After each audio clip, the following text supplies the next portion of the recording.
Welcome to the Senior Techie Podcast.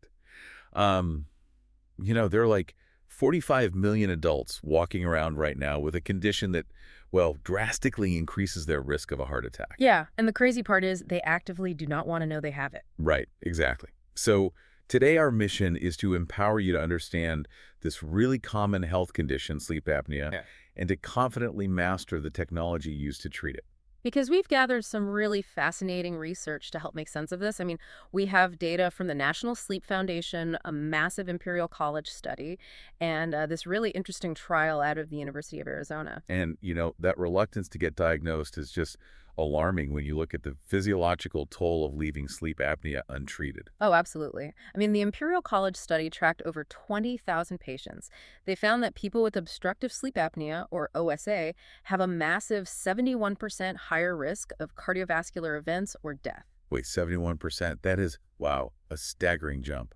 It really is, and it comes alongside higher rates of diabetes and osteoarthritis too, because every time your airway closes during sleep, your blood oxygen levels just plummet. And then your brain panics, right? Exactly. Your brain shoots adrenaline into your system to wake you up, so it puts this massive strain on your heart literally night after night. Okay, so I really don't get this paradox. If my doctor tells me I have a 71% higher chance of a heart attack, I am demanding treatment immediately. You would think so, yeah. Right. So why the mass avoidance? Is it because the primary technology used to treat it, it feels, intimidating or overwhelming for you to use? Like, is the cure worse than the disease? Well, for a lot of people, it certainly feels that way at first. Treatment anxiety is the biggest roadblock here. Yeah, I can see that. The gold standard for keeping that airway open is the CPAP machine, which was actually invented back in the early 1980s by Colin Sullivan. Let's pause there, actually, Yeah. because CPAP stands for Continuous Positive Airway Pressure. Right. So think of it like a gentle, continuous air pump keeping a leaky bicycle tire perfectly inflated. That is a great way to picture it, yeah. Instead of a tire, though, it supplies steady air pressure to physically keep your airway propped open while you sleep. So it prevents that collapse and the heart strain you just described. It is an incredibly effective mechanism. But despite that, the National Sleep Foundation found that over 40% of people are unlikely to even try a CPAP machine. Wow, almost half. Yeah.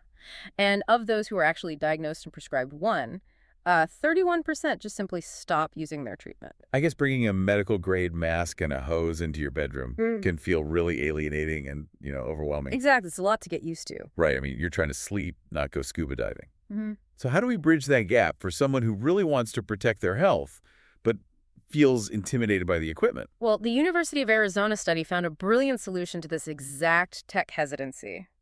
They discovered that pairing patients with peer mentors drastically improved their ability to use the machine. Peer mentors, like other regular people who use it. Yes, exactly. They used phone calls and an automated interactive voice program to guide newcomers. Oh, wow.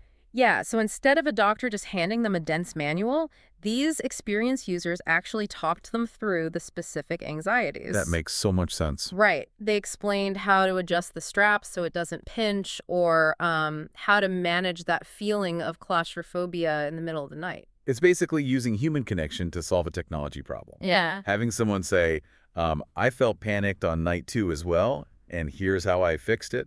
That changes everything. It really does. That personal touch increased correct CPAP usage from 51% to 62%. That's a huge jump. And it boosted average nightly use from 3.7 hours to 4.5 hours. The technology itself didn't change at all, just the human support system around it did. That completely reinforces a core belief we have here at the Senior Techie.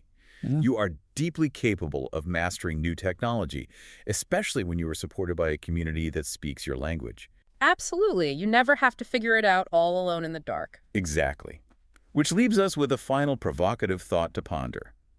If tech-assisted peer support makes mastering CPAP machines so much easier, how could we adapt this same community mentor approach to manage other chronic conditions, like high blood pressure?